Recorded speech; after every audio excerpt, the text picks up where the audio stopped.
Au commencement était la parole. La parole était avec Dieu. Et en elle était la lumière. La lumière est arrivée sur les ondes. Lumière sur les ondes, votre programme d'information et de décryptage de l'actualité nationale et internationale à la lumière de la parole de Dieu.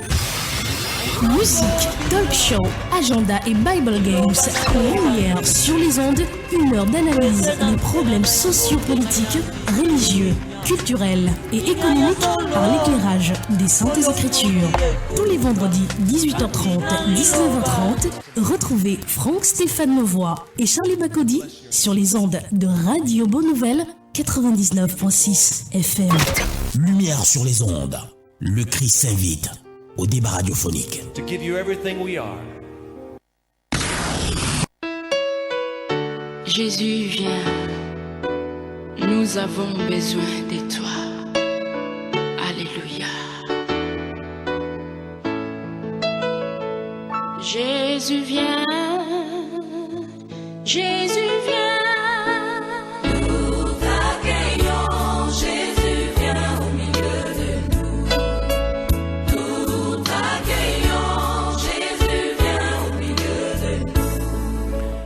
Vendredi 22 juin 2018, mesdames et messieurs, bonsoir et bienvenue sur les antennes de Radio Bonne Nouvelle, la 99.6 FM. L'émission qui s'ouvre à vous, c'est Lumière sur les ondes comme tous les vendredis. Et ce vendredi, nous passons à l'acte 2 du thème que nous avons commencé vendredi dernier. On parlait de la nouvelle naissance. C'est un concept, c'est un mode de vie. C'est une récitation pour certains, on parle partout de nouvelle naissance. Et vendredi dernier, nous avons commencé à éplucher ce thème, à décortiquer ce concept pour pouvoir donner une visibilité à tous ceux qui nous suivent, aux différents auditeurs. La nouvelle naissance, qu'est-ce que c'est que la nouvelle naissance? Comment naître d'eau? Comment naître d'esprit? Que signifie être né de nouveau? Comment savoir qu'on est né de nouveau? Mesdames et messieurs, nous poursuivons avec cette émission ce soir avec nos différents panélistes qui nous ont déjà rejoints dans ce studio. Nous allons prendre une musique de mise en condition juste avant la présentation, bien entendu, du panel. Je suis Franck Stéphane Mauvois à ce micro de présentation. À la mise en onde, Raoul Patrick, vous êtes connecté sur la 99.6 FM. Restez connectés parce que le débat, ou alors le thème, sera fort éloquent de paroles. Restez connectés sur la 99.6 FM. La radio, la fréquence du corps du Christ. Mesdames et messieurs, bonsoir et bienvenue.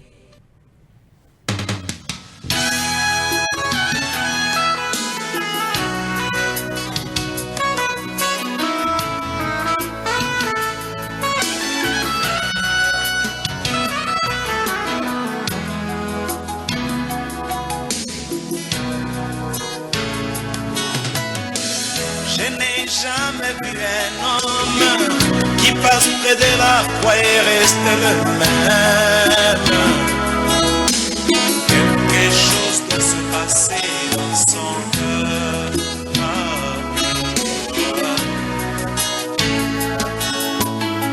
Je n'ai jamais vu un homme qui passe près de la croix et reste le même.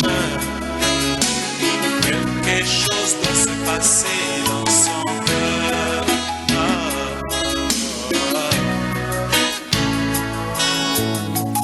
Les hommes amassent de l'argent et ils s'en vont à Jérusalem, là où mon sauveur fut crucifié. Ils s'en vont comme de grands touristes,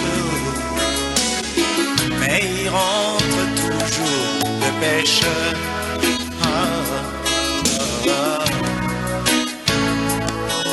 Moi, je n'ai jamais vu un homme qui passe près de la croix et reste le même.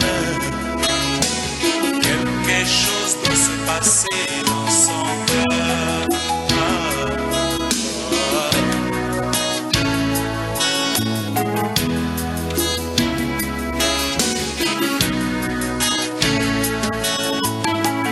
Les autres s'en vont dans des églises et ils s'agenouillent devant un morceau de bois qui se représente comme la croix de Jésus.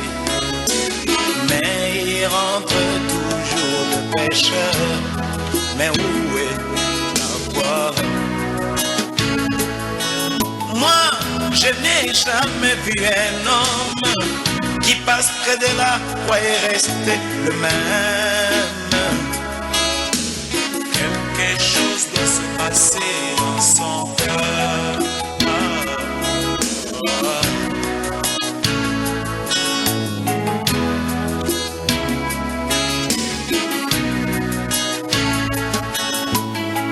Les autres s'en vont dans des musées et ils peuvent bien attraper cette croix. Mais ce n'est qu'une croix physique. Et où est celui qui pardonne? Et il rentre 3 fois des pécheurs. Mais où est la croix?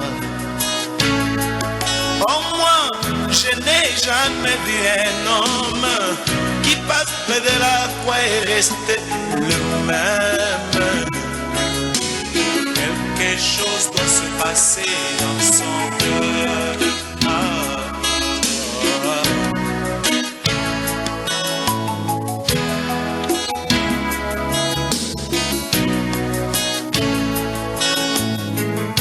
Merci Seigneur Jésus, car en contact avec ta parole,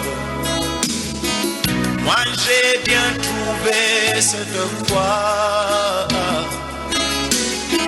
Ce n'est plus une croix physique, et quelque chose se passe dans mon cœur.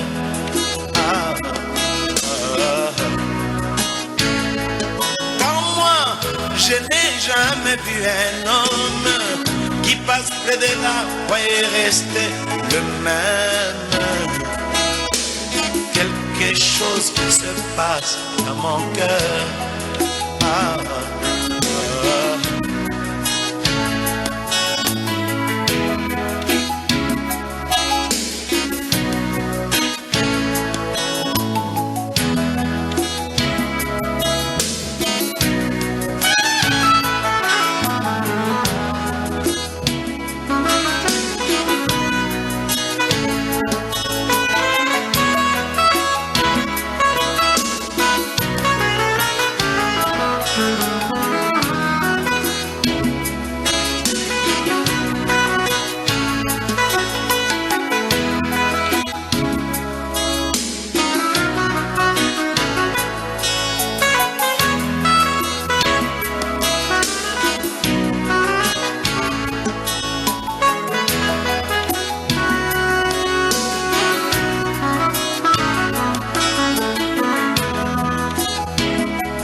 Retour dans ce studio de la 99.6 FM. Mesdames et messieurs, si vous prenez l'écoute à présent, vous êtes sur Radio Bonne Nouvelle et l'émission c'est Lumière sur les ondes. Nous traitons de la nouvelle naissance ce soir. C'est un thème que nous avons commencé la semaine dernière. Et nous poursuivons juste avec l'enseignement qui avait commencé à être diffusé. La semaine dernière, on avait le pasteur William Branham Kamté, le bien-aimé frère évangéliste Élie Bertrand Tchabda. Malheureusement, ce soir, pour des raisons professionnelles, le pasteur Kamté ne sera pas avec nous, mais le frère Tchabda nous a fait l'amitié et l'honneur de sa présence. Bonsoir frère et bienvenue. Bonsoir Raoul, bonsoir Raoul qui nous anime dans la technique. Je dis. Bonsoir François-Stéphane et merci de m'accueillir une fois de plus sur cette infodrome de Lumière sur les ondes. Merci beaucoup pour votre présence, Élie Bertrand Tchabda. La semaine dernière, on parlait de la nouvelle naissance. On a vu entre autres qu'est-ce que c'est que la nouvelle naissance. Oui. On a parlé de qui peut naître de nouveau. Oui. On a parlé de la signification, même que signifie être né d'eau. et d'esprit. On a très bien compris que c'était naître d'eau, c'est naître de la parole. On a compris la différence qu'il y avait entre la parole, l'être, et la parole esprit. Parce que pour naître de nouveau, il fallait naître de la parole esprit et non de la parole qui est tout simplement la lettre, celle qu'on lit. Et on a également parlé de comment naître de nouveau. Et je voudrais peut-être qu'on commence par là. Comment on est de nouveau, parce que ceux qui ne nous ont peut-être pas écoutés la semaine dernière s'interrogent sur cette question aussi. Comment naître de nouveau? C'est par là qu'on commence, Bertrand. Voilà, je dis un bonsoir particulier à tous ceux qui nous écoutent à l'extérieur du pays, qui écoutent Radio Bonne Nouvelle et l'émission Lumière sur les ondes, et tous ceux qui nous écoutent dans les 4 coins de la nation camerounaise.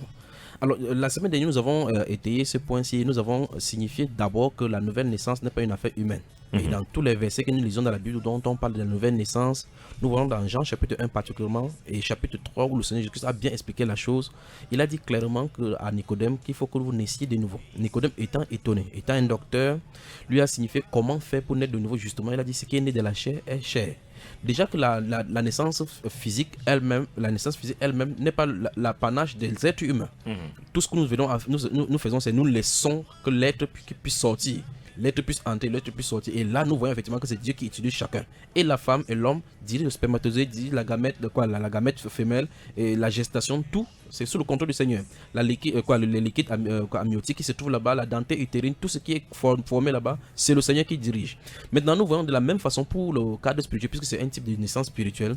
Nous voyons donc que la dernière fois, nous avons été du fait que c'est la volonté de Dieu. Et comme nous avons signifié dans le livre de Jacques au chapitre 1, le verset 18, la Bible déclare dans ce livre de Jacques chapitre 1, verset 18, qu'il nous a engendrés selon sa volonté, par la parole de vérité. Donc, 3 choses sont dites déjà. Il nous a engendrés, c'est Dieu qui nous engendre, pas un pasteur. Il nous a engendrés. Engendrer, c'est ici, regenao. Ça veut dire que faire naître de nouveau. Donc, il nous a fait naître de nouveau, on dit selon sa volonté.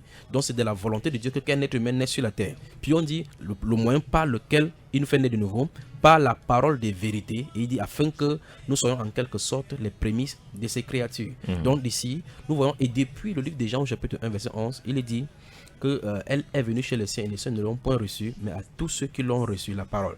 À ceux qui croient en son nom, elle a donné le pouvoir de devenir enfants de Dieu. Et là, nous avons signifié que lesquels sont nés, non du sang, ni de la chair, ni de la volonté de l'homme, mais de Dieu. Et une fois de plus, nous voyons effectivement que chaque fois que la Bible va présenter la nouvelle naissance, il n'est pas question de l'œuvre humaine, ni de celui qui doit naître de nouveau, ni du prédicateur, ni du moyen que Dieu emploie. C'est Dieu qui le fait.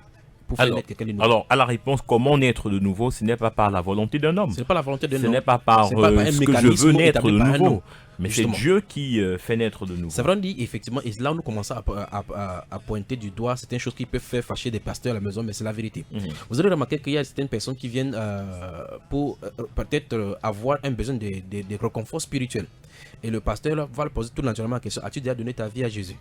Et peut-être celui-là dit non, j'ai pas encore donné. Il dit donne d'abord ta vie à Jésus, puis on va prier pour toi et ça va marcher. Nous avons des problèmes. Stéphane, ne riez pas. Nous avons des problèmes. Ça veut dire que la guérison ou bien un bien spirituel qu'un homme voudrait sur la terre était conditionné par le fait qu'il accepte Jésus. Or, tous ne viendront pas à lui. Tous ne viendront pas à lui. Oui, mais il y a des gens. Oui, je suis d'accord avec vous quand vous dites que tous ne viendront pas à Jésus. Mais tous peuvent avoir de ces bénédictions. Oui, bien sûr. Il fait pleuvoir sur les toits des méchants et même sur les toits des bonnes personnes. Mais je veux dire que quand Christ discute avec Nicodème dans le livre de Jean 3, vous l'avez d'ailleurs cité, et qui lui dit que pour voir le royaume des cieux, parce que c'est en fait ça qu'il lui dit, il faut naître de nouveau. Alors, vous êtes pasteur. Vous avez un fidèle qui arrive et qui vous présente ses problèmes. Lui, il est seulement là pour vous présenter ses problèmes. On sait comment ils sont. Ils viennent pour résoudre leurs problèmes.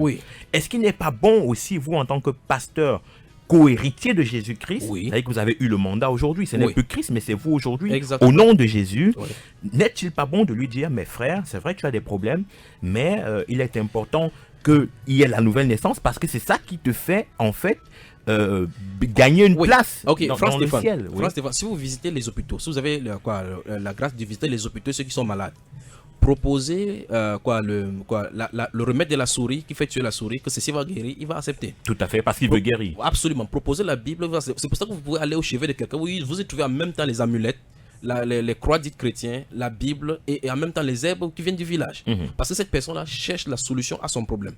Vous voyez, transcender la parole, essayer de définir la parole de cette façon-là et prendre ce carnaval-là pour pouvoir résoudre le problème des êtres humains, ce n'est pas la solution en réalité. Parce qu'on ne l'aide pas, parce que la Bible nous a déjà signifié que c'est naître de nouveau qui est le problème. Parce que si quelqu'un est de nouveau, il n'est pas exclu qu'il ait des problèmes. Et même si quelqu'un est né de nouveau, il peut avoir ces mêmes problèmes que cette personne de faire face. Voilà. Maintenant, le Seigneur Jésus a dit, dans l'accompagnement de la parole de prêcher, il y a des miracles qui doivent se produire. Mais il n'est pas forcé de faire que quelqu'un accepte le Seigneur Jésus-Christ ou accepte les clauses du Seigneur Jésus-Christ et le sacrifice à la croix pour obtenir la guérison. C'est ça qu'il veut dire. Parce que quand vous dites par exemple qu'il est important que cette personne naisse de nouveau, si la personne dit ok, il va naître de nouveau, qu'est-ce que vous allez lui faire? Comment vous allez faire que cette personne naisse de nouveau? Vous n'avez pas de pouvoir. Il y a un autre groupe qui passe du temps, qui parle de l'évangile du salut et enferme les gens dans des. Mais si cette personne dit qu'elle veut naître de nouveau, elle est déjà née de nouveau. Non, par sa volonté, elle a voulu. La personne a voulu. Justement, si la personne dit que moi je viens naître de nouveau, qu'est-ce qu'il faut faire? On rend grâce à Dieu. On rend grâce à Dieu et on prie. On prie, oui. Le Seigneur Jésus-Christ nous a laissé la mission de prêcher la parole. Oui. C'est lui qui accomplit, c'est qu'il prend la parole et annoncer et mettre dans le cœur. C'est donc pour cela que vous voyez la disposition de la personne qui est censée prêcher. Ça doit être quelqu'un qui porte d'abord la vie. La Bible déclare que nous respirons la bonne odeur de Christ. Dans tout l'endroit où nous entrons, quand nous entrons quelque part, s'il y a la vie, s'il y a le malheur ou bien la noirceur, c'est la vie de Christ qui y entre. Or, cette vie de Christ, donc là, si nous sommes sous le contrôle du Saint-Esprit, le Saint-Esprit nous utilise à sa guise. Il peut arriver que justement quelqu'un vient en écoutant juste la parole, la personne justement naît de nouveau. Bon, maintenant, ça veut dire que si quelqu'un a des problèmes de spirituel, il faut prier pour cette personne-là et laisser tout entre les mains du Seigneur. Oui. Maintenant, il voulait dire que ces mécanismes-là où on conditionne les gens, c'est pour ça que vous voyez effectivement, on a beaucoup de choses au milieu chrétien, telles que les culs d'âme, où quelqu'un vient par exemple pour poser problème, on lui donne des sachets d'écrit, tous les problèmes qu'il a fait, les malédictions familiales, les différentes couches de nuit qu'il a eu à avoir, pour pouvoir examiner si dans sa vie il y a eu un blocage. Cela étant, quand ces personnes viennent, on lui dit maintenant ok, il faut confesser ainsi pour donner votre vie à Jésus. Plusieurs personnes sortent de là et croient effectivement qu'ils sont chrétiens. C'est pour ça que nous nous trouvons au milieu chrétien avec des gens qui essayent tant bien que mal de lutter avec le péché, lutter avec la nature charnelle. Pourtant, la chose de Dieu, c'est la chose spirituelle. Il faut que la vie de Christ soit effectivement là. Et je ne peux pas vous donner la vie de Christ si Christ lui-même ne le fait pas. C'est ça le vrai problème. Ok.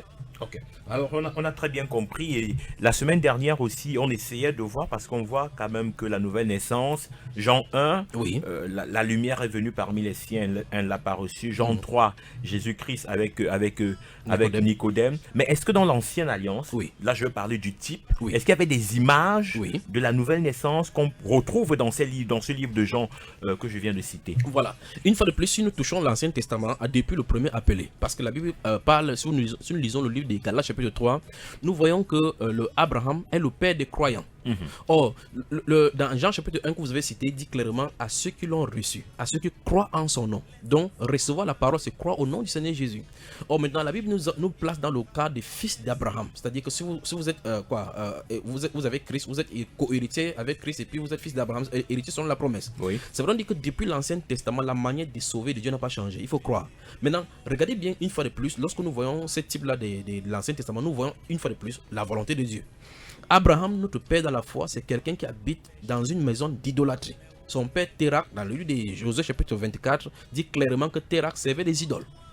Dieu n'a pas demandé à Abraham d'aller prêcher à son père, que le prière et intercéder pour son père, que son père soit sauvé. Il n'a pas demandé à Nakor, son petit frère, ni encore à Haram, puisque Haram est même mort, et puis Abraham va prendre son fils Lot. Donc nous voyons effectivement que le message que Dieu donne à Abraham, c'est de quitter. Il dit, quitte la maison de ton père, de ton territoire, et puis je vais te donner une nation. Et là, il quitte. Il ne parle pas de mots par rapport à son frère, ni par rapport à quoi que ce soit de sa famille, ni par rapport à l'état de son papa. Vous voyez, effectivement, c'est le type de cet appel-là. Donc, c'est un appel individuel, selon le dessein de Dieu. Il y a un plan que Dieu veut implémenter dans sa vie. Donc, nous commençons à voir donc que pour que quelqu'un naisse de nouveau, il doit entendre la voix de Dieu. C'est Dieu qui doit l'appeler. Il a été destiné pour cela, pour entrer dans cette salut-là. Maintenant, au fur et à mesure, vous voyez que Dieu donne, après qu'il appelle Abraham, il lui donne le signe de l'alliance. L'alliance avec lui, nous avons traité ça la dernière fois, que la circoncision était le type même de la nouvelle naissance. Oui. Parce qu'en réalité, cette circoncision-là, dans le Nouveau Testament, vous allez voir le conflit entre cela au milieu de la loi. Parce que pour ceux qui ne percevaient pas, c'est à quoi ça référait. L'apôtre Paul va signifier à ceux dans Galates chapitre 5 que si quelqu'un, je le dis et je le proteste encore une fois de plus, que si vous vous faites circoncis, Christ ne vous servirait de rien. Parce qu'en Christ est accompli justement la circoncision. Il va conclure en disant que il n'est pas important de naître de nouveau ou bien d'être juif ou quoi que ce soit. Et ce qui est quelque chose, c'est d'être né de nouveau, c'est-à-dire d'être une nouvelle créature. Or, la nouvelle création, justement, passe par ce qu'on appelle donc la circoncision du cœur. C'est-à-dire que cette circoncision du cœur est opérée par le Saint-Esprit qui n'est pas faite par le même homme. Donc, depuis donc, l'Ancien Testament, on voit que la circoncision du prépuce était un type donc, de cette circoncision du Parce cœur. qu'elle était faite par des mains d'hommes. Mais dans la nouvelle alliance, c'est plutôt le Saint-Esprit qui circoncis, qui fait naître de nouveau. Exactement. Donc, c'est un changement de cœur. Et donc, nous avons fini la semaine dernière en citant le livre de Ézéchiel, chapitre 36, le verset 24 et chapitre 11, verset 19, où le Seigneur a signifié à Israël. Parce qu'en réalité, qu'est-ce qui se passe? Tant que Dieu ne vient pas vers l'homme, l'homme va toujours vivre dans le péché. Dans le livre des Actes des Apôtres, nous voyons effectivement que Dieu a laissé les gens, toutes les nations, qui le cherchent à tâtons. Et chaque fois quand les gens ont tâtonné, tous ceux qui ont tâtonné n'ont pu trouver Dieu. C'est donc pour ça que c'est toujours à Dieu de venir vers les hommes. Et donc, nous voyons donc que quand Dieu avait laissé les nations, pour pouvoir se confier à Israël, pour pouvoir se confier à Israël, pour implémenter ses lois au milieu des nations, nous voyons effectivement que les nations l'ont toujours servi dans l'idolâtrie. Enfin, ils ont toujours servi le démon. Et donc Dieu donne à Israël la promesse du fait que c'est à lui de s'en occuper. Il doit les débarrasser de leurs souillures, débarrasser de leurs idoles, débarrasser, et il va même aller plus loin pour dire qu'il va faire une chirurgie spirituelle. Il va ôter le cœur de pierre, c'est-à-dire ce cœur qui ne parvient pas à percevoir la parole. Parce qu'il faut que la parole entre dans un cœur disposé. Et Jésus, notre Seigneur, viendra sur la terre, il va dire dans Marc chapitre 4, parlant des paraboles de différentes terres, où la bonne terre, il va parler de différents types de cœurs. Où effectivement, que sinon on prend encore également cela, ce n'est pas la terre qui s'est fait elle-même, ce n'est pas le type de la terre qui s'est fait. C'est composé selon de l'argile, ainsi de suite, du sable ou bien de la bonne terre. Et cette terre-là qui est la bonne, et c'est elle qui reçoit la semence pour porter du fruit. Et donc cela, nous voyons donc que ce sont les différents types de terres que nous voyons au milieu de nous. Donc dans Ézéchiel chapitre 36 que nous avons cité la dernière fois, versets 25 et 26, j'espère qu'il ne va pas vraiment vite. Dans Ézéchiel chapitre 36 versets 25 et 26, nous voyons comment Dieu fait la promesse de la nouvelle naissance. Il dit: je ôterai leurs souillures, je nettoierai. Et une fois de plus, c'est Dieu qui va dire qu'il va faire.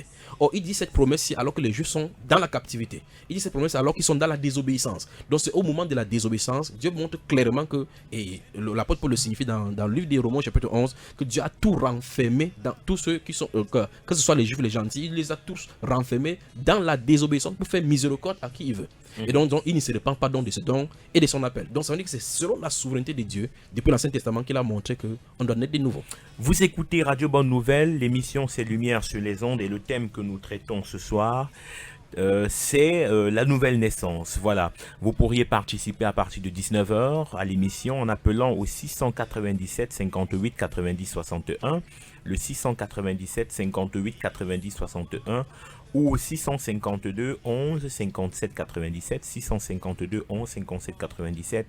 Par appel ou par SMS, vous pouvez aussi nous faire un message WhatsApp au 699 49 37 90, 699 49 37 90. Nous traitons de la nouvelle naissance ce soir. Alors, Élie Bertrand Tchabda, peut-on naître de nouveau plusieurs fois? Je pose la question, vous faites vite de répondre, parce que j'ai vu des personnes qui vont vous dire: non, j'ai été né de nouveau, mais je me suis rendu compte que ce n'était pas la nouvelle naissance. Oui. Alors, j'ai encore décidé de naître de nouveau. Oui. Donc il est né de nouveau. Il est né de nouveau, et on a des personnes qui sont allées de nouvelle naissance en nouvelle naissance. Oui. Et est-ce que c'est possible? Comment expliquer je veux dire cette attitude? Voilà. C'est pour cela que là, le thème vous soulevez là un très grand thème au milieu chrétien. Vous allez voir justement les gens qui chantent de milieu en milieu. Dans un milieu, avant d'être dans un milieu, il dit qu'il était païen et que maintenant il a cru et servi le Seigneur Jésus. Plus tard, vous entendez cette même personne quitte ce milieu pour aller dans un milieu, qui croyait qu'il avait cru. Maintenant, il vient de croire. Et juste en réalité, il croit. À un moment donné, cette même personne va quitter encore pour dire: non, ce milieu-là, il croyait qu'il avait vraiment cru, vraiment la vraie croyance. Là, maintenant, il a trouvé la vraie croyance. Plus tard, vous entendez que cette personne est même finie, même chez les musulmans. Mais souvent, c'est aussi en fonction des personnes qui gèrent justement ces différents ministères. C'est ça le problème. C'est pour ça que tout à l'heure, il va toucher le point A, puis le point B, et puis la corde qui lie le point A et le point B, le train d'union, si nous avons le temps. Alors maintenant, nous touchons là, il y a deux problématiques qui se posent. C'est la problématique du changement d'opinion et le changement d'état. Beaucoup de personnes ont le changement d'opinion par rapport à un sujet. Et ils croient Dieu comme fait. Et Einstein, le physicien, disait qu'il est plus facile de détruire un atome que de détruire une croyance. Vous voyez, ça veut dire que l'atome qui est invisible, si c'est plus facile de détruire et que la croyance qu'on perçoit et qu'on essaie de te palper par nos attitudes, c'est difficile de détruire. Il faut qu'on comprenne véritablement que le cœur de l'homme est le siège de beaucoup d'émotions qui peut nous conduire à nous détruire en croyant qu'on a de croire au Seigneur. C'est donc pour cela que ce thème, que Dieu vous bénisse pour avoir suscité ce thème, c'est pour que les gens qui n'étaient pas à l'ordre puissent rentrer dans l'ordre de la bonne façon. Et au finish de l'émission la dernière fois, il disait effectivement que chacun puisse regarder dans le miroir de la parole et sachant exactement où il en est avec le Seigneur. Maintenant, vous voyez donc, il parlait de cette conviction spirituelle, intellectuelle. La conviction spirituelle n'est pas la conversion. C'est pour ça que la conversion authentique du Saint-Esprit montre clairement qu'il y a un détachement, un désintérêt par rapport aux choses du monde. Ce sont les signes pour pouvoir savoir. Maintenant, vous allez voir donc les gens justement qui sont convaincus parce qu'il y a de bonnes paroles qui sont sorties. Ils font partie de ces styles de 4 styles de terre, l'avant-dernier style de terre, qui écoutent la parole mais qui ne peuvent pas, ça ne porte pas de fruits. Mais par une occasion qui pour tester la parole, cette parole-là qu'ils ont reçue, ils trouvent une occasion de chute. La preuve en est que pour tous ceux qui ont cru au Seigneur Jésus-Christ de la bonne façon dans la Bible, ils ne sont jamais détachés de Christ. Vous voyez? Mais toujours, il y a l'influence du point A et du point B. On va voir ça tout au long des Saintes Écritures, où l'apôtre Paul va développer par exemple dans le livre de Galates au chapitre 1. Quand il commence dans le livre de Galates, il dit clairement que Jésus, notre Seigneur, par Dieu le Père, a apparu pour ôter notre péché, afin pour nous délivrer de ces systèmes, de ces siècles mauvais. Donc le but pour lequel Christ est mort pour nous à la croix, c'est pour nous délivrer de ces systèmes siècles mauvais. Puis il va dire maintenant dans la suite au verset 6, il dit cela à cause de ceux qui veulent nous égarer, parce que ceux qui ne trouvent pas pour annoncer notre évangile. Il dit que pas qu'il y ait un autre évangile, mais qu'il y a des gens qui nous trouvent. Donc vous voyez que les personnes qui annoncent un style d'évangile peuvent être source de la confusion au milieu de ceux qui cherchent Dieu de façon authentique. Et donc l'apôtre Paul signifie dans le verset 8 que quand bien même un ange du ciel annoncerait un autre évangile, autre que nous avons annoncé, qu'il soit anathème. Ça veut dire que l'authenticité de l'évangile a été prêchée. Tout a été donné et même un ange ne pourra pas venir changer un seul iota. Donc ça veut dire que c'est-à-dire que même le Saint-Esprit, qui aujourd'hui est un peu comme le guide, le guide de l'Église. C'est lui le guide de l'Église, c'est lui qui doit présenter l'Église. Voilà, qui est le guide, ne peut pas changer quelque chose. Dans la révélation qu'il accorderait à un homme. Vous savez, la révélation a été donnée, achevée et totale. C'est pour cela qu'au sortir du livre de la prophétie, il a dit, je le déclare à quiconque entend les prophéties, c'est le livre écrit. Si quelqu'un ajoute quelque chose, lui-même il a fermé la prophétie. Ça veut dire qu'on peut avoir des révélations ponctuelles concernant des situations, mais sans que ça ne dérange en rien les révélations de la Bible. Par exemple, ça n'impacte au plan de Dieu de révéler dans les Saintes Écritures. Par exemple, si quelqu'un vient par hasard aujourd'hui et me dit le Seigneur s'est réconcilié, comme d'autres groupes le disent, le groupe des Rahins le dit, que Dieu s'est réconcilié avec Lucifer. Il se pose la question, ils ont envoyé réel sur la terre pour demander que les chrétiens ont créé le désordre sur la terre, qu'ils n'ont pas de problème entre eux. Mais là, ça touche les Saintes Écritures. Là, c'est Saintes Écritures justement. Mais par contre, si je viens, je dis que Élie Bertrand Tchabda, je vous vois le bras droit du chef de l'État. Ça, c'est un procédé pointueux qu'il faut observer avec son accomplissement. C'est juste là, ça ne touche pas encore la Bible. Ce qui touche la Bible, c'est lorsque ça métamorphose le plan de Dieu. Par exemple, tout à l'heure, nous sommes dans le cadre de la nouvelle naissance. Faire croire à quelqu'un qu'il est né de nouveau, que cette personne n'est pas née de nouveau, c'est la pire des choses qu'on puisse faire à un être humain. C'est-à-dire, vous faites tromper. Souvenez-vous, j'ai cité ici la dernière fois, Matthieu chapitre 7, verset 21, où le Seigneur Jésus a dit que pas tous ceux qui me disent Seigneur, Seigneur entreront. Ça suppose qu'il y aura quand le Seigneur a dit cela, ça suppose qu'il y aura des désillusions à la fin des temps, quand les gens vont dire Seigneur, n'avons-nous pas fait telle ou telle chose, il va dire, je ne vous ai jamais connu. Il dit, éloignez-vous de moi, vous qui commettez l'iniquité, dans une autre version. Et puis ici, dans ce Matthieu chapitre 7, il dit quoi? Il dit, celui-là, celui qui fait la volonté de mon Père. Or, très peu sont ceux qui sondent les Écritures pour connaître quelle est la volonté de Dieu, non seulement de façon générale, mais la volonté pour eux. Donc la plus grande des tromperies au milieu chrétien, c'est de faire croire qu'ils sont chrétiens alors qu'ils ne le sont pas. Alors, vous êtes péremptoire là-dessus, on ne peut pas naître de nouveau plusieurs fois. Absolument, puisque en fait, sur le plan physique, puisque nous avons pris les types, vous voyez effectivement que vous ne pouvez pas faire naître votre enfant qui est entré qui est sorti du ventre de votre épouse ne peut plus rentrer dans le ventre de l'épouse pour naître une fois, donc pour naître une seconde fois. Donc la nouvelle naissance est spontanée et c'est une seule fois qu'on le fait, le déclenchement. Maintenant le processus et les mécanismes par rapport à garder cette naissance là jusqu'à maturité, c'est ça qui cause problème. Alors on prend ce message qui est arrivé au 697 58 90 61. Je rappelle que vous pouvez aussi envoyer des messages ou appeler au 697 58 90 61 ou au 652 11 57 97. Vous pouvez aussi nous joindre sur le numéro de l'émission Lumière sur les ondes WhatsApp, c'est le 699 49 37 90, 699 49 37 90. Alors on va rendre ce message de cette auditrice qui nous a écrit la fois dernière, je me rappelle. Elle dit bonsoir à toute la radio, comment naît-on de nouveau? Merci. Que faut-il faire exactement? C'est la sœur Ruti. Voilà. Que faut-il faire exactement? Je crois que nous, en comprenant tout ce qu'on a dit ce soir, c'est qu'elle n'a absolument rien à faire pour naître de nouveau. C'est aussi simple que possible. Ça veut dire que si vous êtes dans le ventre de la mère, vous devez sortir. Si vous ne sortez pas, on va créer on va mettre la perfection pour vous provoquer pour vous sortir. Et si vous ne sortez pas au moment opportun, ça suppose qu'il y a un problème qui empêche votre naissance. Et de toutes les façons, le Seigneur jusqu'à dit dans Jean chapitre 10 que ces brebis entendront sa voix et viendront et tout sera au complet. Est-ce qu'il ne faudrait pas quand même au préalable qu'elle croie au Seigneur Jésus-Christ? Comment on va croire sans que la parole de vérité soit annoncée? Parce que tout le monde, suivez très attentivement. Lorsque je récite encore Matthieu chapitre 7, lorsque le Seigneur Jésus-Christ dit que pas tous ceux qui me disent Seigneur, Seigneur, ils ont identifié le Seigneur. Ils savent que Jésus est le Seigneur. Ils l'appellent Seigneur parce que les Mohammedans ne disent pas Jésus est Seigneur. Les bouddhistes ne disent pas Jésus est Seigneur. Les animistes encore moins les athées. Ils ne disent pas Jésus est Seigneur. C'est au milieu chrétien. Donc ça veut dire qu'ils avaient, c'est pour ça qu'il parlait tout à l'heure là de la conviction de l'opinion. Ils connaissent les opinions sur Jésus. La preuve est que beaucoup de personnes sont ballottées d'une certaine façon et d'une autre. Il y a des gens qui vont croire aujourd'hui que Jésus, on peut dire Jésus. D'autres jours, ils disent non, si tu ne dis pas Yeshua HaMashiach, c'est que je n'ai pas dans le vrai. À un moment donné, donc c'est le Jésus camerounais. D'autres encore, c'est le Jésus congolais, ainsi de suite. Vous voyez, effectivement, et les gens quittent d'un groupe à un autre et ils disent maintenant, ils ont l'authenticité. Vous voyez, effectivement, qu'on a des problèmes. Ça veut dire que c'est une conviction d'opinion. Parce que quelqu'un qui a la foi authentique, la foi biblique ne peut pas être détournée, même s'il n'y a pas de saintes écritures. Parce qu'il a été convaincu converti de la bonne façon avec l'authentique Saint-Esprit. Lorsque quelqu'un va dans les ailes des ailes par rapport aux saintes écritures, ça montre qu'il y a l'instabilité déjà dans sa foi et par conséquent sa conversion donc est remise en question. Cela dit, lorsque quelqu'un vient au Seigneur Jésus-Christ de la bonne façon, cette personne-ci aimera le Seigneur Jésus-Christ et cherchera seulement ce qui lui est agréable. Mais lorsqu'on cherche la conformité dans nos groupements, les regroupements comme les émeutes de chiens qui sont là pour aboyer par exemple, pour toute autre chose, ou on peut se contenter d'une certaine façon en cachant le péché. Alors, que faut-il faire exactement pour être enfant de Dieu? C'est la même. Mais c'est la même question que je n'ai pas. C'est la même question. Mais là, plutôt, ça renvoie à la nouvelle naissance. Non, justement. Parce que pour être enfant de Dieu, il faut être né de nouveau. Le vrai problème, je vais emboîter encore un pas. Remarquez très attentivement que l'enfant qui est dans le ventre de la maman avant de sortir, c'est son enfant. Oui. Quand il va naître, c'est son enfant qui est né. Donc ça veut dire qu'en réalité, l'enfant de Dieu, quelqu'un est enfant de Dieu avant de naître. Vous voyez la complexité de la chose. C'est vrai, on dit que Dieu vous a connu d'avance en tant que son fils, avant que vous vous manifestez dans le monde. Les fils de Dieu sont manifestés dans le monde. Ce n'est pas quelqu'un. Vous voyez, il y a encore une autre confusion. Je crois j'ai mieux d'arranger là maintenant. Il y a des gens qui pensent par exemple qu'avant que vous ne soyez enfant de Dieu, vous étiez enfant du diable. C'est pas possible. Vous ne pouvez pas quitter du chat à chien. Vous ne pouvez pas quitter du maïs ou devenir le coq. C'est pas possible. Dans Genèse chapitre 1, verset 11, le Seigneur a dit clairement que chaque plante doit reproduire selon son espèce. Donc, vous pouvez avoir les attributs de Lucifer, avoir à imiter les ténèbres, avoir à vivre comme les ténèbres, mais lorsque le Seigneur t'appelle, tu y sors, pas parce que vous y étiez.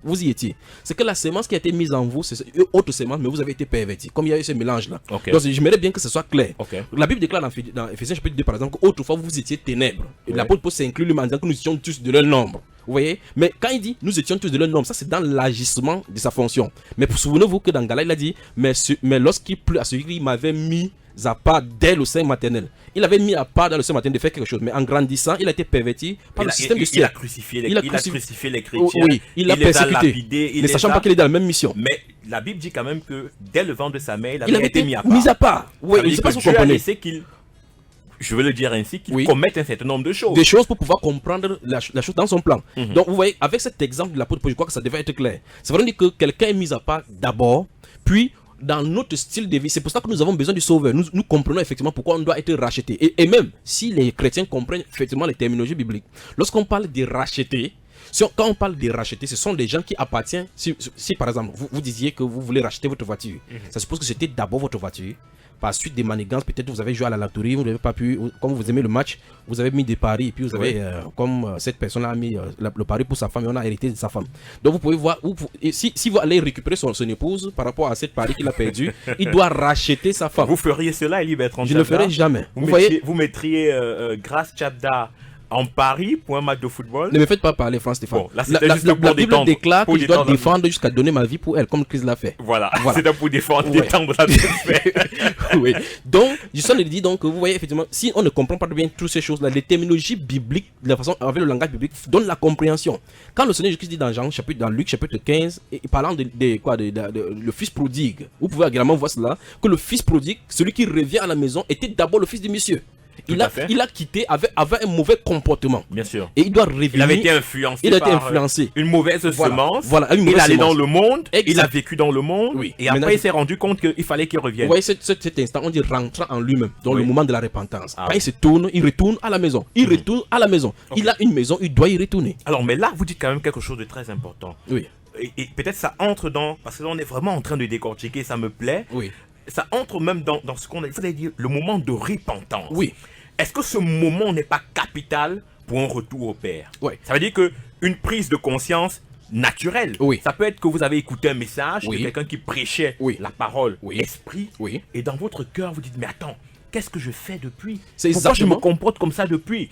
Et vous coulez des larmes, Oui. vous dites, Seigneur, plus jamais. Ça, Est-ce que c'est- ça peut être une nouvelle naissance Non, là? c'est à cet instant que la nouvelle naissance se produit. Oui. Justement, parce que le déclic se produit à l'intérieur. Remarquez très attentivement, lorsque la parole de vérité est prêchée, dans le livre des Actes des Apôtres, chapitre 2 déjà, nous voyons cette chose-là avec les apôtres. Quand l'apôtre Pierre a prêché, au verset 35, il est dit clairement que lorsqu'il eut le cœur vivement touché, il dit à prier aux autres apôtres, hommes frères, que ferons-nous? Que ferons-nous? Ça montre clairement qu'ils ont vu l'état de leur péché, la faute qu'ils ont commise, ils cherchent la voie des solutions. Alors là, vous dites encore quelque chose d'important. Oui. Parce que dans certaines assemblées, bien entendu, Oui. on a des pasteurs qui prêchent Oui. l'évangile. Oui. Et après la prédication, Oui. il y a des personnes qui se lèvent pleurant pour Oui. dire, je veux rencontrer le Seigneur. Absolument. Est-ce qu'à ce moment-là, C'est le moment pas excellent de lui dire clairement ce qu'il faut faire. c'est ce qu'il faut faire? Mais c'est Selon- pas la faire naître de nouveau. Qu'est-ce qu'il faut donc faire? Cette personne, Parce regardez que- bien. oui, parce C'est que- pas vous qui produisez quelque chose dans le Non, vous cœur. avez juste prêché. Voilà, L'Esprit puisqu'il de y a- Dieu qui est en vous. Puisqu'il y a des gens qui sortent sans vous dire même que vous avez dit quelque chose de concernant, ils vont voir effectivement plus tard que cet homme s'est raconté toute ma vie. Oui. Il pourrait croire peut-être que s'il y avait un membre là-bas, il va dire c'est cette membre là, c'est un membre qui allait le dire. Oui. Et vous qui prêchez, c'est justement là où le Saint-Esprit intervient. Vous qui prêchez le message,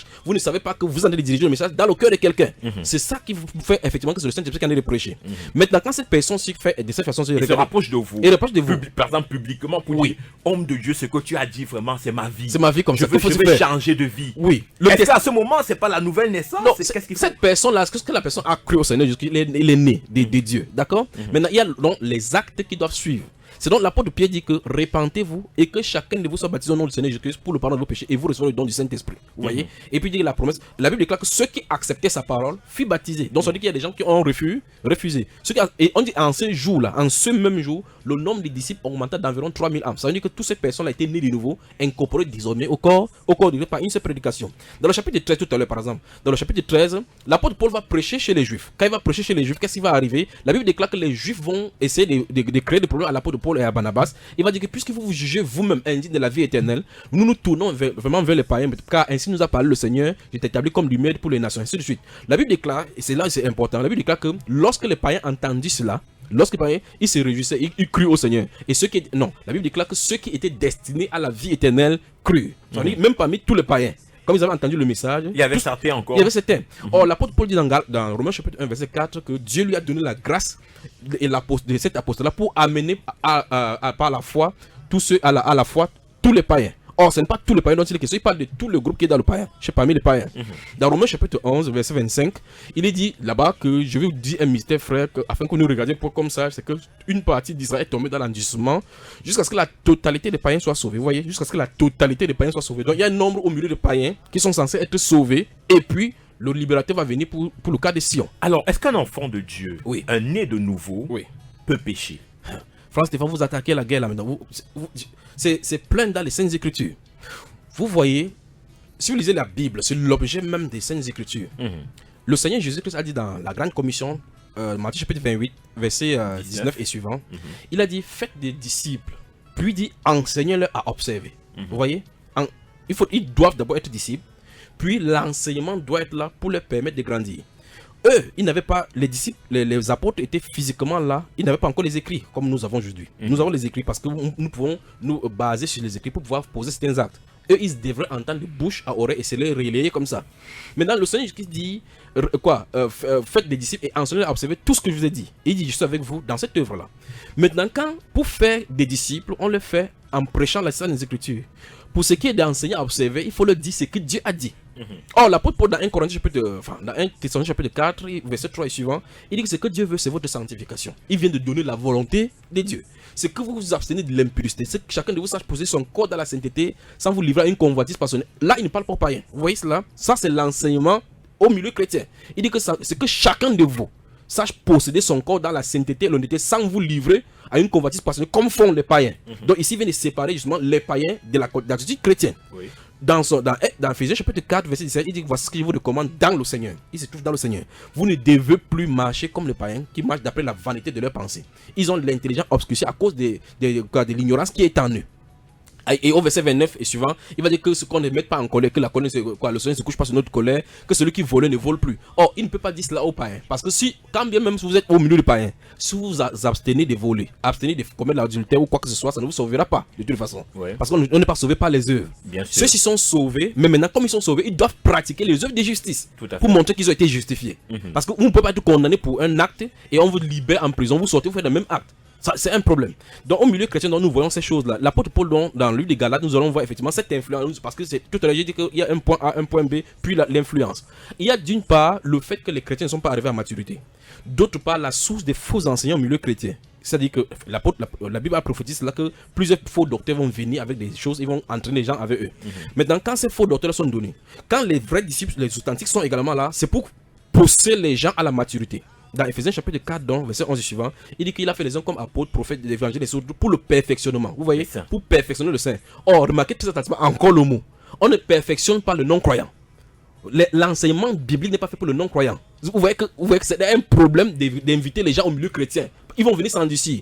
Tout enseignement sur un cœur qui n'a pas été labouré, dont la jachère n'a pas été traitée, tronquée, fouillée, c'est seulement fait pour endurcir la personne. C'est-à-dire, fait que quelqu'un vienne assister à un milieu chrétien pour écouter un enseignement chrétien. Vous savez, il ne dit pas de grandes révélations chrétiennes.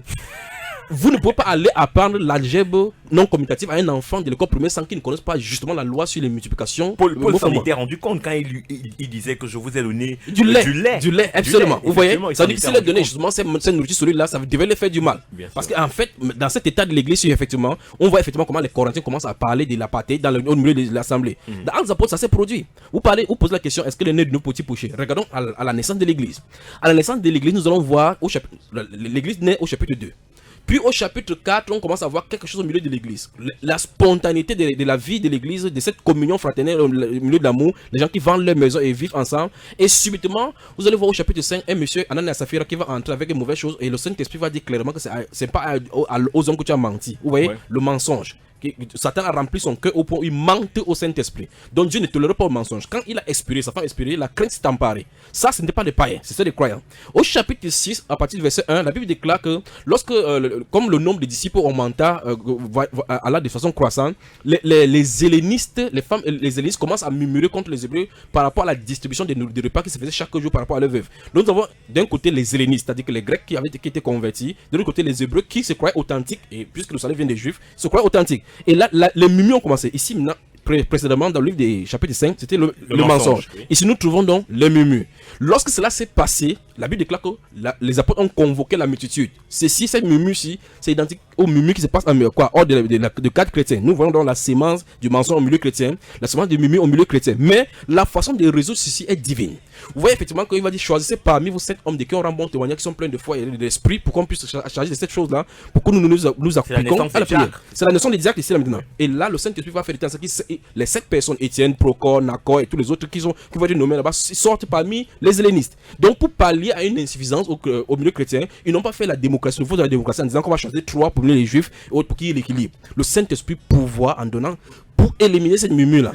La direction. Maintenant, nous on continue dans le livre de 1 Corinthiens, alors c'est très grave. Le livre de Corinthiens, nous voyons des gens qui sont baptisés du Saint-Esprit, donc l'apôtre Paul est obligé de leur écrire que ne savez-vous pas que votre corps est le temple du Saint-Esprit que vous avez reçu. Donc l'apôtre Paul dit clairement qu'ils ont reçu. Or, au chapitre 5, il dit clairement qu'il y a de l'impudicité parmi vous, tel que ça se nomme même pas chez les païens. C'est au point où l'homme a la femme de son père.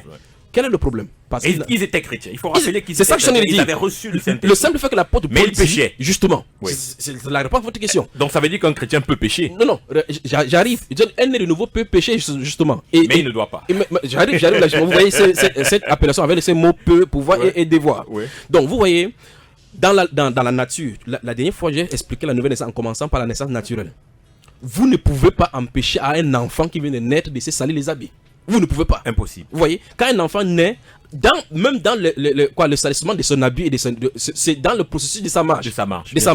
C'est pour cela qu'au fur et à mesure, vous voyez, regardez 1 Jean chapitre 2, verset 1 et suivant. L'apôtre Jean écrit, il dit, je vous écris petits enfants. enfin, il y a 3 terminologies à petits enfants, père, jeunes gens. Vous voyez les différents niveaux de maturité. Il dit, je vous écris petits enfants afin que vous ne péchez point. Vous voyez? Ça veut dire que vous ne devez pas pécher. Mais si quelqu'un a péché, nous avons un avocat auprès du Père, Jésus-Christ, le juste. Il est lui-même une victime expiatoire pour nos péchés, non seulement des nôtres, mais aussi du monde entier. Donc effectivement, il y a du sang qui parle en faveur de l'Église, parce que le Seigneur connaît. Quand il dit à l'apôtre Pierre que Pierre m'aimes-tu plus que ceci, il dit que oui, Seigneur, c'est ça qu'il t'aime. Il dit que paie mes brebis. Ce sont, remarquez encore une fois le mot, ce sont les brebis du Seigneur. Et Jésus demande à Pierre de les paître. Paître des brebis, ça veut dire qu'il les nourrit. Si on ne les nourrit pas bien, ils seront chétifs. Et vous voyez effectivement dans Ézéchiel chapitre 34 et Jérémie chapitre 20, comment Dieu dit qu'il va disperser les brebis, les bergers, tous ceux qui ont tendu et s'est rendu grâce, comme les pasteurs le font là maintenant. Donc nous voyons effectivement que dans le processus de la nouvelle naissance n'est pas quelqu'un de péché. Il faut qu'on soit clair. Le fait que le Saint-Esprit soit à l'intérieur de vous, ça ne vous empêche pas de pécher. Mais lorsqu'on a grandi dans la maturité, c'est pour ça que vous allez voir même dans l'Ancien Testament, vous allez voir par exemple les Juifs vont commettre beaucoup de péchés devant le Seigneur. Dieu ne va pas les frapper. Mais quand un serviteur commet une petite erreur, vous avez comme l'impression que Dieu est tellement dur avec lui. Parce qu'il est dans une maturité où il n'a pas fait certaines choses. Vous voyez? Donc au fur et à mesure, même votre enfant, si vous avez un bébé à la maison, si ce bébé s'est sali avec selon le niveau de classification de votre enfant, vous ne réagirez pas à un bébé de 2 ans comme celui-là qui a fait 12 ans et qui s'est sali de la même façon dans la boue. C'est exactement ce qu'il en est au milieu chrétien. Okay. Là, voilà. Alors je crois qu'on a très bien compris par rapport à ces différentes classifications, les petits enfants, les jeunes gens et les pères qui ont certaines maturités. C'est un processus en fait. Exactement. C'est un processus. Puisque sur le plan physique, quand un enfant naît, à cet enfant c'est la première naissance. Il doit grandir. Il doit grandir. Et grandir, ça veut dire qu'il s'expose aux intempéries de la vie sociale. Grandir, ça veut dire qu'il va s'exposer aux difficultés, aux réalités sociales. Il va se forger de ses propres caractères. On va lui donner des convictions et plus tard il va devoir faire son opinion par la suite. Donc c'est ça le vrai problème. Et donc les instigateurs ou bien les catapulteurs de sa foi doivent être des gens qui sont bâtis déjà dans l'esprit pour pouvoir faire passer cette personne-ci dans le vrai chemin. Ok. 697 58 90 61. 697 58 90 61 et le 652 11 57 97 652 11 57 97. Vous pouvez participer à l'émission. Ce soir nous parlons de la nouvelle naissance. Donc vous pouvez participer en nous appelant par ces différents contacts ou alors en nous écrivant sur WhatsApp au 699 49 37 90 699 49 37 90. Voilà, donc nous traitons de la nouvelle naissance ce soir. Élie Bertrand Tchabla, est-ce qu'un né de nouveau peut aller en enfer? Absolument pas.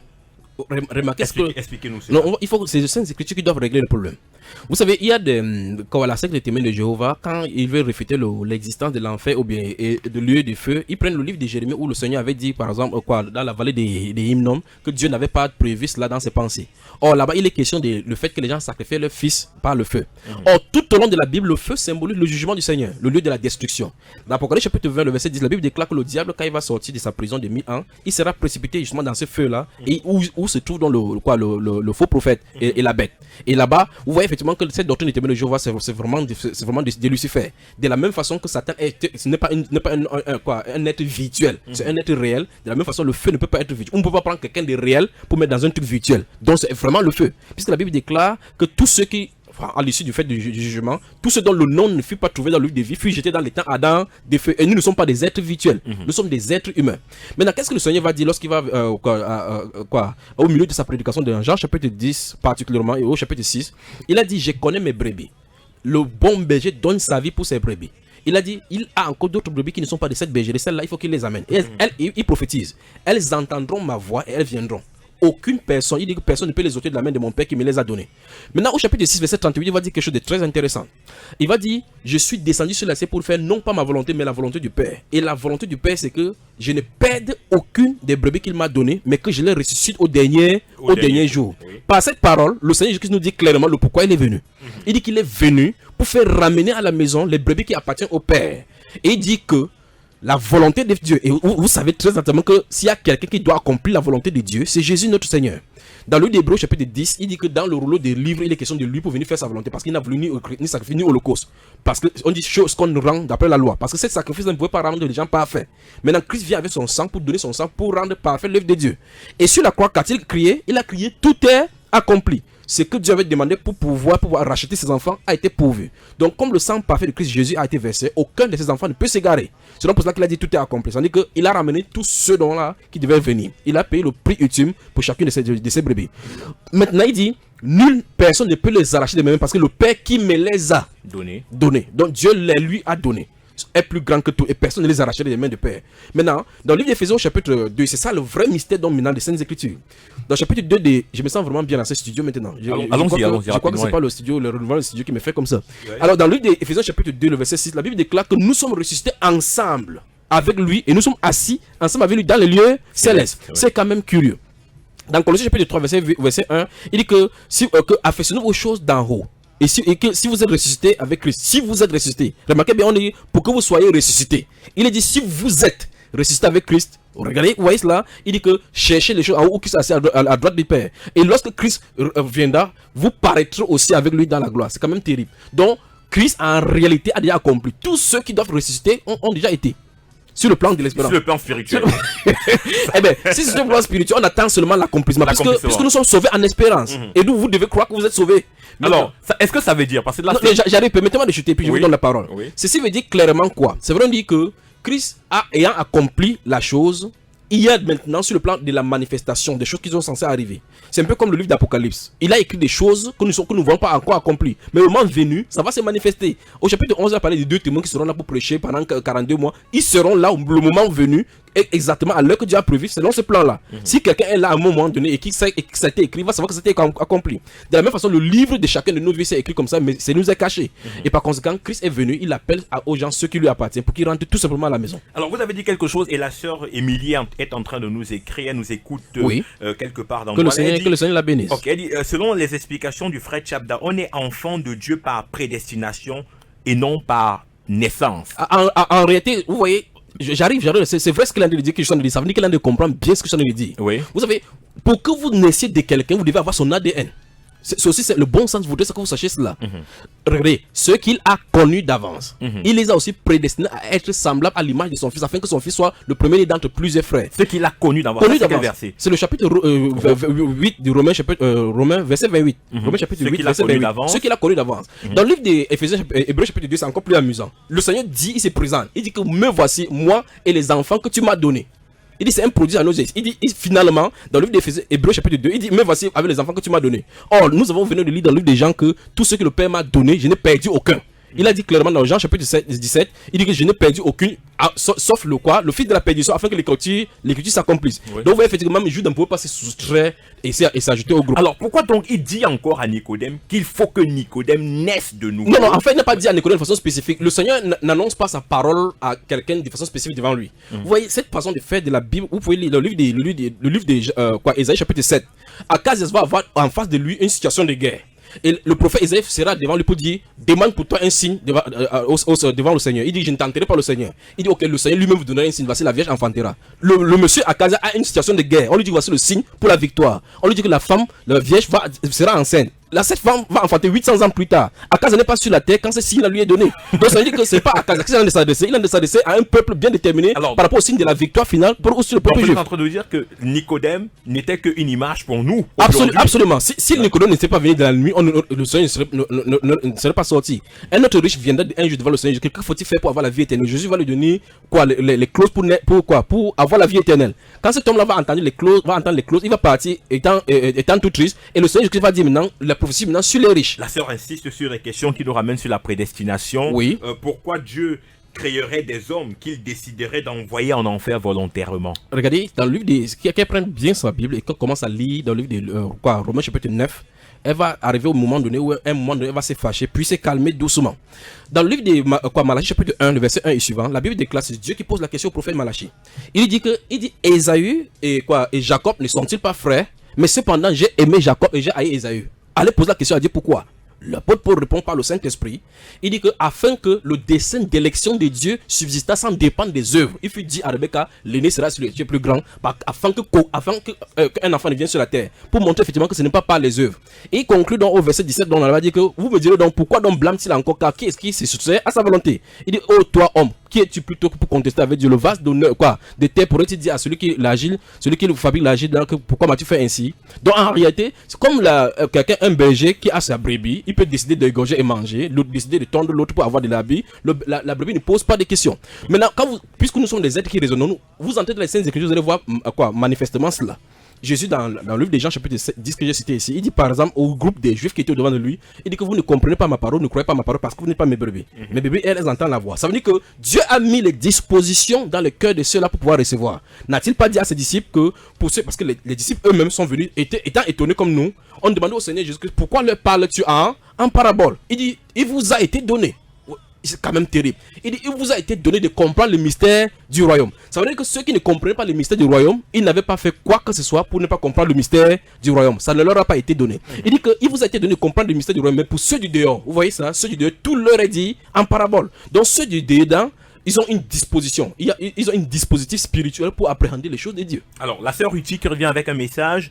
Voici ce qui m'arrive. Quand je pose un acte mauvais, je suis gêné au point de demander pardon à Dieu et à la personne. Est-ce ça être enfant de Dieu? Non, c'est pas ça qui caractérise l'enfant de Dieu. Même si vous ne demandez pas pardon à Dieu pour cet acte-là, vous ne serez pas pour autant. Remarquez très attentivement une fois de plus, je veux qu'on règle le problème. Dans Luc chapitre 15, où le Seigneur Jésus donne la parabole des fiches prodigue, quand le fils est venu devant son père, demander ce qu'il ne fallait pas demander, son héritage pour aller, parce qu'il a attendu que son père meure depuis longtemps, son père ne veut pas mourir.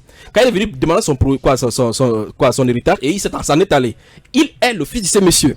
Quand il est allé continuer à vivre dans la boue, il est toujours le fils de ces messieurs. Quand il a fait la repentance revenu, ce n'est pas quand il est revenu qu'il est le fils de ces messieurs. Vous voyez cela, n'est-ce pas? C'est pas parce qu'il vivait dans la boue qu'il n'est plus le fils de ces messieurs. C'est un acte qui cause la séparation entre les deux. C'est la communion. Alors, donc les enfants de Dieu ne se séparent pas de Dieu. Leur statut d'enfant de Dieu ne change pas. C'est la communion entre eux et Dieu qui change. Alors pour que les auditeurs comprennent. Oui. Bien avant que nous ne naissions de nouveau, Dieu vous connaît. Dieu nous connaissait déjà, il nous avait déjà choisi, il savait qu'on allait naître de Exactement. nouveau. Il avait déjà préparé que un moment entier, il y aura une prédication qu'on écouterait, même si on était dans le monde, absolument, et qui nous ferait naître de nouveau. Exactement. Ça veut dire qu'on était enfant de Dieu spirituellement. Non, regardez, c'est ça? Ne pas spirituellement. Oui. Disons les choses telles qu'elles sont. Mon enfant, vous voyez, j'ai les enfants. Cet enfant-là, avant qu'il ne vienne pour être mis dans le sein de mon épouse, dans le laboratoire physique, il habite en moi. Il habitait en moi. Bien sûr. Je ne sais pas si vous comprenez. Le moment venu, je le manifeste tout simplement. Oui. Je ne sais pas si vous comprenez. Oui. C'est l'enfant, mais dans un autre plan. Uh-huh. Maintenant, dans le plan de la réalisation des œuvres pour des mises en œuvre de cela, on l'engendre. Donc j'ai engendré mon enfant et mon épouse l'a accouché. De la même façon, on était en Christ depuis. Parce qu'en fait, on y retourne tout simplement. Ok. Voilà. Très bien. Merci Élie Bertrand Tchabda pour toutes ces différentes précisions qui concernent la nouvelle naissance. C'est un thème qui est vraiment très important et gloire à Dieu, nous en traitons aujourd'hui. Encore quelques questions, 2 questions si vous pouvez au 697 58 90 61 au 652 11 57 97.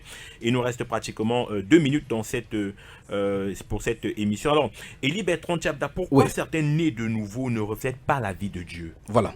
Tout à l'heure, ils sont nés de nouveau, mais ils ne reflètent pas la vie de Dieu. S'ils sont authentiquement nés de nouveau et ils ne reflètent pas la vie de Dieu, ici c'est la faute du milieu, du style des messages et des prédicateurs qui se nourrissent. On avait au lieu avec des bébés spirituels. Exactement. Regardez par exemple dans le livre de Romains. C'est pour ça que vous allez voir ces constants rappels à l'ordre que le Saint-Esprit fait dans les Écritures. Il dit, je vous exhorte dans Romains chapitre 12 verset 1, je vous exhorte donc bien aimé par les compassions de Christ. Vous voyez cela? À offrir vos corps comme un sacrifice vivant, saint, agréable à Dieu, ce qui sera de votre part un culte raisonnable. Puis il dit quelque chose que dont les gens du 21e siècle n'auront jamais aimé, ne souhaitent pas l'avoir, ou mieux encore le commettre de façon intentionnelle. Il dit, ne vous conformez pas au siècle présent. Ça veut dire que la commodité, la communion avec le monde est un système qui brise la communion avec les hommes et empêche la croissance spirituelle d'un individu. Ça veut dire que vous allez voir comment le Seigneur Jésus va dire dans le livre de Luc chapitre 9, il dit que si quelqu'un ne meurt en lui-même, n'abandonne pas, ne porte pas sa croix et ne peut pas être mes disciples. Or, ce monde-ci a tellement moulu les gens au point où on a tellement conformé les choses, ou bien on a scientifié la foi au point où il faut forcément ressentir quelque chose, ou faire quelque chose selon un système de mots pour pouvoir avancer. Or, Dieu, lui, dans la Bible, montre clairement que pour croître en maturité spirituelle, il faut mourir à nous-mêmes par rapport à ces choses du monde, par rapport à nos volontés, et ainsi de suite. Maintenant, vous allez voir que l'une des choses qui crée le plus d'achèvement, c'est la vanité. La vanité dans la vie spirituelle de ceux qui... Remarquez bien, pour bien me faire comprendre. Vous allez voir que, par exemple, quelqu'un qui va dans un lieu de culte, il est censé partir certainement dimanche. Mais cette personne s'y prend depuis le vendredi pour préparer la paire de chaussures qu'elle va porter, le style de vêtements qu'elle va porter. Vous voyez effectivement que cette personne se soucie de la façon dont il va se présenter devant les hommes.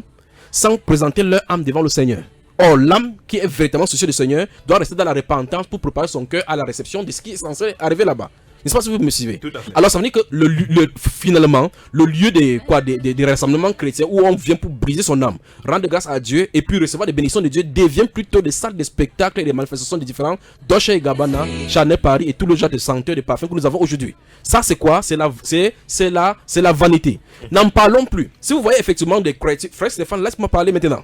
Vous voyez effectivement le serpent. Le serpent se lave, mue sa peau en laissant sa peau naturelle. Vous voyez cela? L'aigle, quand ses plumes, c'est des plumes déjà, l'aigle n'est pas prendre les anciennes plumes de vautour pour venir coller sur son corps. Remarquez très attentivement ça. Le chat apprécie le Seigneur en léchant de ses poils avec sa langue pour enlever la saleté de ses poils. Mais qu'est-ce que cette modernité a amené? Vous voyez, de la tête d'une femme chrétienne, dite née de nouveau, parlant en langue, jusqu'aux pieds, c'est faux. Faux cheveux, faux sourcils, faux iris, ne riez pas. Fausses dents en descendant, faux seins, faux sourcils, les strings n'en parlons pas là-bas, continue en bas. Les faux ongles, ainsi de suite. Grave encore, le serpent s'est mis pour avoir la peau naturelle parce que c'est là pour rester la peau. Il ne peut pas prendre la peau d'un caïman mort pour mettre sur lui. Mais qu'est-ce que la femme fait? Elle porte des faux sons, toutes ces faussetés là. Maintenant, vous voyez effectivement. Même des hommes sont dans le faux. Hein. J'arrive, je touche le cas des femmes parce qu'elles nous pervertissent comme ça. Maintenant, regardez très attentivement, avec le nombril dehors, ils vont avoir les boucles d'oreilles sur le nombril, sur les lèvres, ainsi de suite. Vous voyez effectivement ce qu'il en est. Quand cette personne se regarde dans le milieu de la parole, vous allez voir effectivement que la parole rejette toutes ces choses. Pourquoi? Parce que la Bible déclare que Sodome et Gomorrhe se livraient à des vices contre nature. Tout ce qui n'est pas naturel est condamné d'après la parole de Dieu. Le bon sens vous donne cela. Stéphane, laisse-moi parler. Le temps, Élie Bertrand Tchabda. Ouais. C'était pourtant très passionnant, mais on est arrivé à terme de cette émission.